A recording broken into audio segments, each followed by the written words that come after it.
নমস্কার, পুনরায় আপনাদের সামনে ডক্টর পণ্ডিত আচার্য মিঠুন শাস্ত্রী বা অভৃতা রাঘব। আজকে একটি জ্যোতিষের একটি কম্বিনেশন বা জ্যোতিকে নিয়ে বিভিন্ন প্রোগ্রাম, এগুলো আমি করতে চাই না ন্যাচারালি, কিন্তু রিকোয়েস্ট এসেছে যে শাস্ত্রীজি, গুরুজি, 3-4 জন লিখেছে, মেল করেছে আমাকে যে সূর্যমঙ্গলের জ্যোতি যদি কুণ্ডলিতে থাকে তাহলে তার প্রপার রেমেডি।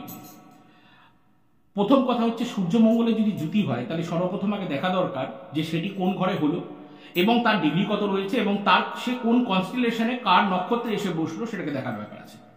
কারণ প্রথমত তাকে পঞ্চাঙ্গ জানতে হয়। পঞ্চাঙ্গ যদি না জানা যায় তাহলে জ্যোতিষ করাটা বৃথা। প্রথমত তো পঞ্চাঙ্গ জানতে হবে এবং সে কোন করণে জন্মগ্রহণ করেছে, বৃষ্টিকরণ কিনা সেটা আবার লক্ষ্য করতে হবে।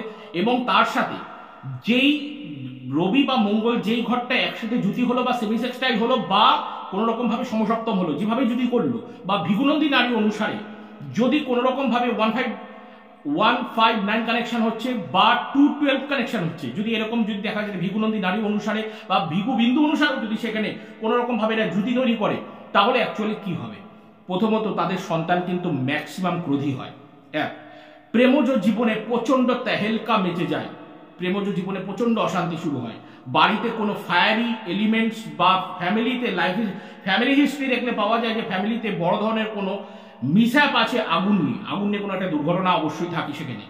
এবং শুধু তাই নয়, ফ্যামিলিতে কোনো না কোনো রকম ভাবে পিতৃদোষ চরম পর্যায়ে সেখানে থাকে। এইবার তাদের নক্ষত্র দেখার প্রয়োজন রয়েছে, কারণ আমরা কালপুরুষের যে মিডিয়াম পোর্শনটা পাই, যে মিডিয়াম পোর্শনটা চিত্রা নক্ষত্রের মধ্যবর্তী স্থান অবস্থায় আছে, অর্থাৎ চিত্রা নক্ষত্রের চতুর্থ চরণ এবং থার্ড চরণ, যেটা আমরা পাবো হচ্ছে কন্যা রাশি এবং তুলা রাশির মধ্যবর্তী অবস্থা, সেইখান থেকে কিন্তু কালপুরুষের একদম সেকেন্ড পার্ট শুরু হয়। তাহলে এইবার এই কালপুরুষের চিত্রা নক্ষত্রের আগের পার্টে এই জ্যোতিটা হলো না, তার পরের পার্টে হলো, সেটাকে দেখার ব্যাপার আছে। তাহলে লাইফের 35 ইয়ার্স তার আগে ঘটনাটা কত পরিমাণে আসবে এবং 35 ইয়ার্স লেটার কিভাবে আসবে সেটা কিন্তু দেখবার ব্যাপার আছে। সম্পূর্ণ ক্যালকুলেশন বেসড এবং সম্পূর্ণ ক্যালকুলেশন না অনুসারে পাওয়া যাবে না। এবং যখন রবি মঙ্গল জ্যোতি হচ্ছে তারপর দেখতে হবে গুলিক কোথায় আছে, মানে শনির যেটা সন্তান আমরা যেটাকে বলে থাকি, যে গুলিক কোথায় আছে এবং তাদের বিন্দু কত মাত্রায় রয়েছে, এবং সেখানে নবতারা চক্রতে এবং সুদর্শন চক্রের মধ্যে সেটি কোন অবস্থানে কোন বিন্দুর মধ্যে রয়েছে, এবং তারই পাশাপাশি যেখানে যোগিনী দশা ওখানে কে পারমিট করছে এবং রবি মঙ্গলের সাথে কোনো দশা, অন্তর্দশা, প্রত্যন্ত দশা, জীবদশা এবং সূক্ষ্ম দশা সেটা কোনোভাবে কানেকশন করছে কিনা, বা তাদের কোনো অ্যান্টি প্ল্যানেটের কোনো গ্রহ সেখানে নক্ষত্র বেশি তার মহাদশা চলছে কিনা, সেটা সম্পূর্ণ যতক্ষণ বিচার না করা যাবে অ্যাকচুয়ালি প্রপারলি তার লাইফে কি হতে যাচ্ছে এই রবি মঙ্গলের জ্যোতি সেটা বলা কঠিন। 5th হাউসে থাকলে এডুকেশনে বিশাল বড় চেঞ্জ দেখা যেতে পারে, হঠাৎ করে বড় ধরনের পরিবর্তন এবং প্রেমজ জীবনে বিশাল বড় সমস্যা। নট অনলি দ্যাট, যদি 9th হাউসে থেকে পিতার বড় ধরনের হাই প্রেশার পেশেন্ট এবং চোখের প্রচন্ড পরিমাণে ডিস্টার্ব এবং বোনস ফ্র্যাকচারের ব্যাপার থাকে, এবং ফ্যামিলি হিস্ট্রিতে দেখা যায় যে তাদের ফ্যামিলিতে কোনো আগুনে পুড়ে দুর্ঘটনা বা 100% কোনো না কোনো রকম আগুন মিসঅ্যাপ তার বাড়ির দক্ষিণ বা পূর্ব দিকে অবশ্যই থাকবে।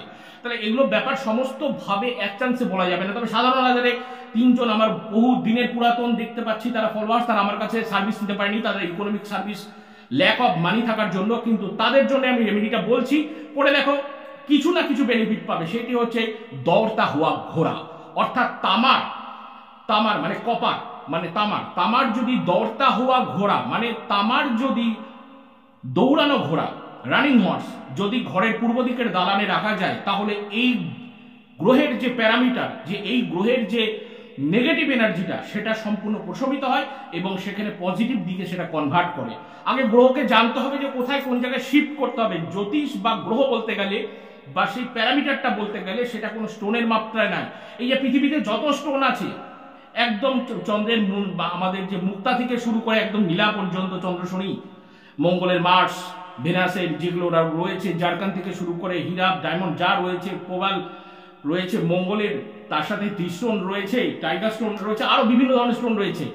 এই স্টোনের সমস্ত যে স্টোনের যে মালিক সেই গ্রহকে সেটা আগে জানা দরকার। আগে সেটা যদি না জানতে পারে তাহলে জ্যোতিষ শেখাটাই বৃথা। যে কোন গ্রহ, সমস্ত গ্রহে কোন গ্রহ রেসপন্সিবল সমস্ত স্টোনকে তৈরি করার জন্য, সমস্ত স্টোন যে তৈরি হয়েছে সেই স্টোনের সমস্ত মালিক কোন গ্রহকে দেওয়া হয়েছে আমি চ্যানেলে বলবো না। এই জন্যই বলবো না, কেন ডুপ্লিকেট হবে, বারবার ডুপ্লিকেট চলছে, আমার ইউটিউবে বারবার আসছে, আমার যখন অ্যানালিটিক্স দেখছি আমার প্রোগ্রাম সমানে ডুপ্লিকেট হয়ে যাচ্ছে বিভিন্ন জায়গায়, আমি ওই জন্য বলছি না।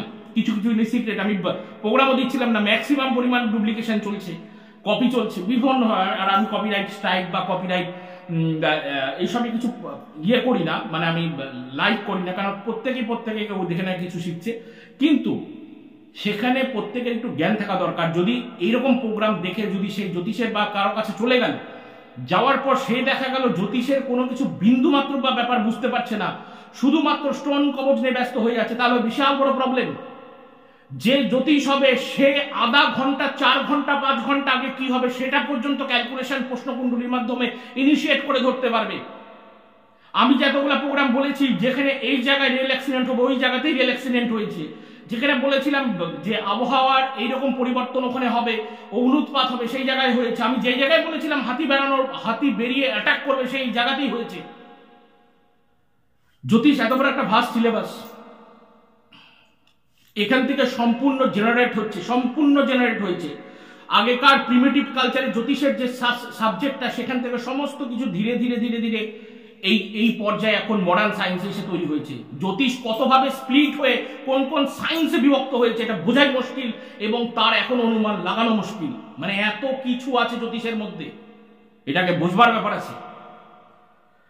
তো এত কিছু আমি বলার আগে আমি বলে রাখলাম, এটা সম্পূর্ণ ক্যালকুলেশন করে এবং সঠিক জ্যোতিষের সঠিক ক্যালকুলেশন বলতে হবে। আমি যেরকম ক্লায়েন্টসকে বলে যাই, আপনি কিছু পাওয়ার জন্য যদি আমার কাছে আসেন, আসবেন না, কারণ আপনার কর্ম সাথে আছে। কোন স্টোন বা কবচ দিয়ে কর্ম কোনোদিনও সরে যাবে না, কারণ সেই কর্মটাকে সেই জায়গায় বেটারে কনভার্ট করতে হবে। কর্ম ক্লিনসিং মানে কর্মটাকে কনভার্ট করা পজিটিভ ওয়েতে, that is the work of the astrologer. কর্মটাকে পজিটিভ এনহান্স করা। আমি যদি কর্মটাকেই না শুধরাতে পারি, আমার রাহু 8th হাউসে, কারো কুণ্ডলিতে রাহু 8th হাউসে বসে আছে, তাহলে ডেফিনেট তাদের বাড়িতে কোনো রকম ভাবে কোনো গুপ্ত রোগের অসুখের একটা ডেফিনেশন আসবে। ফ্যামিলিতে কোনো অপারেশনের গল্প আছে, কোনো একটা আদিভৌতিক টাইপের একটা ঘটনা আছে তাদের ফ্যামিলিতে, বা তারা কোনো অকাল বা অন্য কোনো সেক্টরে তারা রিসার্চ নিয়ে আছে, যেখানে তারা পরবর্তীতে একটা ভয়াবহ কিছু একটা সিচুয়েশনের মধ্যে পড়তে পারে। তাহলে এরকম যদি আসে, তাহলে কোন কার্সের জন্য, কোন অভিশাপের জন্য D60 চার্ট অনুসারে আমরা 5 টাইপ পেন্ডিং কর্মা ধরতে পারি, পূর্বজন্মের কর্মা। কারণ একটা ছেলে বাচ্চা জন্মগ্রহণ করলো, খিচুড়ির মধ্যে পড়ে মরে গেল, অথচ আবার সেই সময় আরেকটা বাচ্চা জন্মগ্রহণ করেছে, সেই বাচ্চা আবার খেলে ধুলে বেড়াচ্ছে। ব্যাপার কি? কোথাও না কোথাও তো কিছু কানেকশন আছে, কোথাও না কোথাও তো কর্ম রয়েছে। সময়, তিথি, নক্ষত্র, বার সব আসলো, কিন্তু দুজনের কর্ম দুরকম প্যারামিটার, দুজন ভাবে দুরকম ভাবে যাচ্ছে। প্রত্যেকটা জিনিস পরিবর্তনশীল, কিন্তু এই যে ব্যাপারটা রয়েছে, যে ব্যাপারটা পরিবর্তনশীল হচ্ছে বা যেই ব্যাপারটা গ্রহের মধ্যে প্যারামিটারে আসছে, গরমের দেশে গেলে, গরমের জায়গায় গেলে আমাদেরকে গরমের মতো বস্ত্র পরতে হচ্ছে, যেটা কমফোর্ট। শীতের জায়গায় গেলে ওয়েদার তো চেঞ্জ করছে সমস্ত কিছু। এবার আপনি যে স্টোন কবচ পড়ছেন, যেই জায়গাটার যেই প্যারামিটার ধরে পড়ছেন, যেই কবচটা পড়লেন, সেই কবচটা সম্পর্কে আগে ডিটেলস জানুন, ব্যাপারটা কি, কেন। আপনার যদি লাইফের 90% থেকে 70% যদি অ্যাস্ট্রোলজার বলে দিতে পারে, he is perfect astrologer. Details বলবে, ডিটেলস বলতে শুরু করবে, ঘটনা নাম কোডিং হয়ে যাবে, ঘটনা চলে আসবে। আর যদি সাধনা করা থাকে, যদি সাধনা করে কুলকুণ্ডলী খোলা বা যদি সাধনা করে এক্সেসিভ মার্গে চলে গিয়ে থাকে, তাহলে তো অনেক কিছু জিনিস সে দেখতেও পাবে, বুঝতেও পারবে। আগেকার ঋষিমুনিরা হতো না, তখন তো অমাবস্যা পূর্ণিমার ক্যালকুলেশনই আসেনি, তাহলে তারা কিভাবে ক্যালকুলেশন করে ধরলো? এটা তো অনেক আগে প্রিমিটিভ কালচার, সেই ঋষিমুনিরা ধরেছে অমাবস্যা পূর্ণিমা, তখন কি ঘড়ি ছিল? তাহলে সময় কি করে দেখতো, কি করে ক্যালকুলেশন হতো? এই যে সময়ের যে গণনা, এই সময়ের গণনা কিন্তু প্রথম যে জায়গাটা থেকে বেস্ট হয়ে শুরু হয়েছে, সেটা কিন্তু ভারতবর্ষের মধ্যে যদি পয়েন্ট করা হয়, সেটা কিন্তু নাসিক। সেই নাসিকের ওই জায়গা থেকে কিন্তু কেন, কি বৃত্তান্ত, সেটা আরো ডিপলি ভিতরে যাওয়ার ব্যাপার আছে, যে ওখানে কি এমন ঘটনা ছিল, কেন ওই মধ্যবিন্দু ধরা হচ্ছে নাসিকের একটা পয়েন্টকে, যে পয়েন্ট থেকে সময়কে ক্যালকুলেশন করা হচ্ছে। অত সহজ নয় অ্যাস্ট্রোলজি। তাহলে এই ব্যাপারটা আমি বলে রাখলাম। আমি তো যারা প্রেসক্রিপশন নিয়ে আসছে, আমি তো দেখতে পাচ্ছি এক একজন তো ইতিহাস লিখেছে, লিখে লিখে সব আমাকে দেখাচ্ছে যে শাস্ত্রী যে দেখুন প্রেসক্রিপশন দেখিয়েছে, যে ইতিহাস লিখে দিয়েছে বড় করে, এত বছর ওই হবে, অত বছর হবে, মানে 64 সাল পর্যন্ত লিখে দিয়েছে, 2064 সাল পর্যন্ত তার জীবনে কি হবে, সামনের বছর কি হবে, সামনের বছরের রেমেডি কি, বা পরের মাসের রেমেডি কি, বা 7 দিন পরের রেমেডি কি, বা 7 দিনেই তার জীবনটা যাবে কি না যাবে, কি ঘটনা আসতে চলেছে, সেটা না দেখে 64 সালের রেমেডি চলছে। আমি জানি না এগুলো কি হচ্ছে অ্যাকচুয়ালি। তো বেটার এগুলো জিনিস সমস্ত আপনারা ভালো মতো পর্যবেক্ষণ করে আসল রত্ন জীবন যত্ন আর জ্যোতিষ যদি সঠিক হয়, শিষ্যকে যেরকম গুরুকে বাজিয়ে নিতে হয় আপনারাও বাজিয়ে নেবেন যে সে সঠিক কিনা। আমাকেও বাজিয়ে নিয়েছে বহু লোক, ওই জন্য আজ দেশে বিদেশে ছড়িয়ে আছি। আজ এই অব্দি, আজ আর অন্য কোনো কথা নয়। সকলে ভালো থাকুন, সকলকে ভালো থাকতে হবে, কারণ মাঝে কোন আমি। জয় মা।